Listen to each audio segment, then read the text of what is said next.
Ողջույն սիրելիներս, եկեք այսօր միասին գավառի փախլավա պատրաստենք։ Յուրահատուկ թխվածք, որը անտարբեր չի թողնի ոչ մեկին։ Մեզ հարկավոր է բոլոր բաղադրիչները լցնել մեկ ընդհանուր կաթսայի մեջ։ Մեր բաղադրիչները պետք է լինեն բոլորը սենյակային ջերմաստիճանի։ Առանձին հարելու կարիք չկա։ Ավելացնում ենք բոլորը հենց միանգամից ու սկսում հարել։ Այստեղ օգտագործել եմ թաց թթխմոր, որը նախապես ես հասունացրել էի մի փոքր խմոր ու օգտագործեցի դա։ Եթե ձեռքի տակ չունեք, կարող եք չոր թթխմորը առանձին մի փոքր բացել ալյուրով ու ջրով, թողնել մի քիչ հասունանա, նոր ավելացնել։ Չափաբաժինները կտեղադրեմ հոլովակի ներքևի հատվածում։ Աստիճանաբար ավելացնում ենք ալյուրը, պետք է ստանանք նուրբ փափուկ խմոր։ Մոտավորապես 1 կիլոգրամ ալյուր է հարկավոր լինելու մեզ։ Երբ արդեն որոշ քանակությամբ ալյուրը այսպես հարել եմ, տեղափոխում եմ սեղանին ու շարունակում ենք ավելացնել ալյուրը, մինչև կստացվի շատ նուրբ խմոր։ Մեր խմորի մեջ դրոժի արկայությունը, թթխմորի արկայությունը նպաստելու է, որ խմորը դառնա ել ավելի էլաստիկ ու նուրբ խմոր։ Հիշեցնում եմ, ալյուրի չափաբաժինը կարող է մի փոքր ավելի լինի կամ մի փոքր քիչ լինի, դա կախված է ձվի մեծությունից կամ թթվասերի խտությունից։ Այնպես որ պետք է ստացվի վերջնարդյունքում շատ նուրբ խմոր։ Երբ խմորն արդեն որոշակի քանակությամբ այսպես հավաքվել է, պնդացել է, հարկավոր է այն մի քանի անգամ այսպես հարվածել սեղանին։ Այդ հարվածների շնորհիվ խմորն էլ ավելի լավն է լինելու։ Մի քանի անգամ, շատ պետք չի, 1 րոպեի չափ հարվածում ենք ու թողնում ենք, որպեսզի խմորը հանգստանա։ Հավաքում ենք խմորը մեկ գունդ ենք անում, տեղափոխում ենք ամանի մեջ, որպեսզի անպայման վրան ծածկում ենք, որպեսզի չկեղևապատվի եւ թողնում ենք մոտ 2 ժամ հանգստանա։ Եթե սենյակը տաք է, ջերմաստիճանը սենյակի տաք է, ուրեմն խմորը կարող է ել ավելի շուտ հասունանա։ Պետք է ստացվի վերջնարդյունքում այն տեսքը, որը որ հոլովակի մեջ ցուցադրված է։ Չենք մոռանում նաեւ այսպես մի հատ ուղակի ծածկել։ Նայեք, խմորը հասունացել է, կարող ենք հետևել այսպես։ Երբ որ խմորին ձեռք ենք տալի, ինքը պետք է այսպես պղպճակներ լինի, թելիկներ, ոնց որ թելիկներ լինեն։ Դա նշանակում է, որ մեր խմորը ճիշտ ժամանակն է, որպեսզի արդեն գնդեր անենք։ Հասունանալուց հետո պետք չի խմորը նորից հունցել։ Մի թեթև ձեռքերով ուղակի այսպես հավասարեցնում եմ, որպեսզի կարողանամ հավասար մասերի բաժանել։ Բաժանելու ենք 22 մասի։ 20 գունդը պետք է լինեն հավասար, 2 գունդը բոլորից մի փոքր ավել ենք անում, մեզ պետք է լինեն մեծ գնդեր։ Դրանք ընթացքում ցույց կտամ ինչի համար են։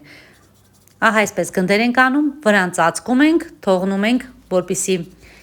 մի քանի րոպե այսպես մնա, շատ չենք թողնելու, մի քանի րոպե ուղակի, ու շարունակում ենք հերթով բացել։ Բացելու ենք ալյուրի օգնությամբ, պետք է բացենք հնարավորինս բաց, բարակ, թափանցիկ խմորներ պետք է լինեն, լիստեր պետք է լինեն։ Առանձին ամանի մեջ ես արդեն բոլոր անհրաժեշտ բաղադրիչները պատրաստել եմ, ընկույզը պետք է լինի մաքրած, բայց ես սովորական ընկույզ եմ կտրատել, շաքարավազը կտրատել եմ, կարագը կթողնենք շատ թույլ կրակով հալվի, որպեսզի չդաղվի, ուղղակի հալվի։ Ես մի փոքր գրտնակով կանեմ, հետո նոր օխլավայով կանեմ,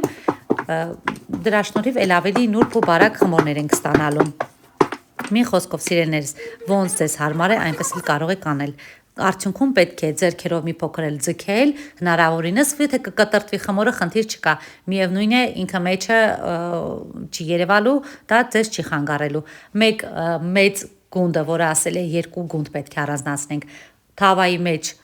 լցնում ենք, տեսեք կողքերից վրա եմ բերել, յուղ եմ անում, 2-րդ գունդն եմ ավելացնում, առաջի 2 շերտին ոչինչ չենք ավելացնում, միայն ուղակի յուղում ենք։ Հետո նոր սկսում ենք ավելացնել միջուկը։ Ընկույզը, մանր կտրատած շաքարը պետք է ընտրել բավականին չորը, որպեսզի մեջը հատիկները մի փոքր երևա։ Եվ այսպես հերթով բոլոր 20 շերտերը բացելու ենք ու մեկը մյուսին հաջորդականությամբ տեղավորելու ենք ամանի մեջ, ինչպես հոլովակում է ցուցադրված։ Սիրելիներս, եթե ունեք գավառի փախլավայի հետաքրքիր բաղադրատոմս, տարբերվող այս բաղադրատոմսից, խնդրում եմ կիսվեք ձեր բաղադրատոմսով եւ իհարկե չենք մոռանում վերջում սրտիկել ու թողնել մեկնաբանություններ, ինչպես նաեւ կարող եք ինձ հետևել TikTok-յան հարթակում։ Ահա այսպես մեր միջուկը հերթով տեղավորելով 20 շերտ անելուց հետո չափաբաժինները հիշեցնեմ, որ տեղադրելու եմ հոլովակի ներքևի հատվածում։ Կարակը այսպես հերթով sense ստորացնելով պարտադիչի ամբողջովին այսպես տարածեք, ինքը ընթացքում էլ կտարածվի, լցնում ենք ընկույզը, շաքարավազը մի խոսքով հերթականությամբ։ Նայում ենք հոլովակը միջև վերջ, եթե կլինեն հարցեր գրեք, սիրով կպատասխանեմ։ Միայն վերջի շերտին, երբ արդեն ավարտել ենք, կրկին մեկ շերտ դնում ենք, ոչինչ չենք քսում, ուղղակի յուղ ենք անում եւ եւս մեկ շերտով ծածկում ենք։ Ես այսպես ավելորդ հատվածները, որ ամանից դուրս են, ես նորից իրար վրա եմ բերելու, ծալելու եմ, որպեսզի վերջն արդյունքում անկյունները շատ գեղեցիկ ու հավասար լինեն։ Ահա եւ մեր վերջին շերտը ուղղակի կյուղենք։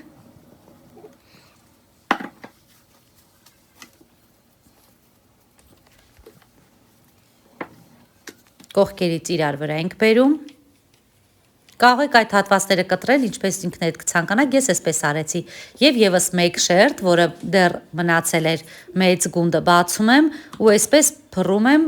ու դեպի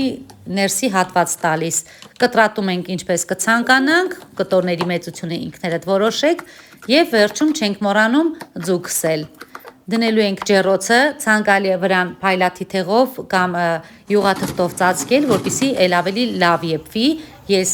դա չեմ արել, բայց խորհուրդ կտամ հաջորդ անգամ պատրաստելուց ինքս էլ կանեմ այդպես, կծածկեմ մի 20 րոպե եփելուց հետո նոր յուղաթուղթը կհանեմ։ Եփելուց հետո հանում եմ հենց անմիջապես տաք վիճակում լցնում եմ մեղրը եւ եւս 2 րոպեով շատ պետք չի դնում եմ ջեռոցը ու հետո հանում եմ, թողնում եմ հովանա, այ հետո նոր կարող ենք կտրատել այս համովությունը ու վայելել 1 գավաթ տաք սուրճի հետ։ Հավատացնում եմ անչափ համեղ էր ստացվել, մեղրի բույրը, կարագի է, նուրբ համը յուրահատուկ կերպ զգացվում էր։ Ցանկալի է օգտագործել յուղը, կարագը նախորդ կարող եք հալացնել, այդպես շերտերն էլ ավելի խրխրթան կլինեն։ Իսկ գեղեցկության համար վերջում կարող եք ընկույզ ավելացնել։ Ես սկզբից չավելացրեցի, որպեսզի ընկույզի գույնը չփոխվի։ Վերջն արդյունքում ահա այսպիսի յուրահատուկ թխվածքը մեր ահա այսպիսի տեսք ունի։ Մի հատ էլ կտրած վիճակում այսպես ցույց կտամ, որպեսզի շերտերը ինքներդ էլ տեսնեք։ Եթե հավանեցիք հոլովակը բաժանորդագրվեք եւ թողեք մեկնաբանություններ։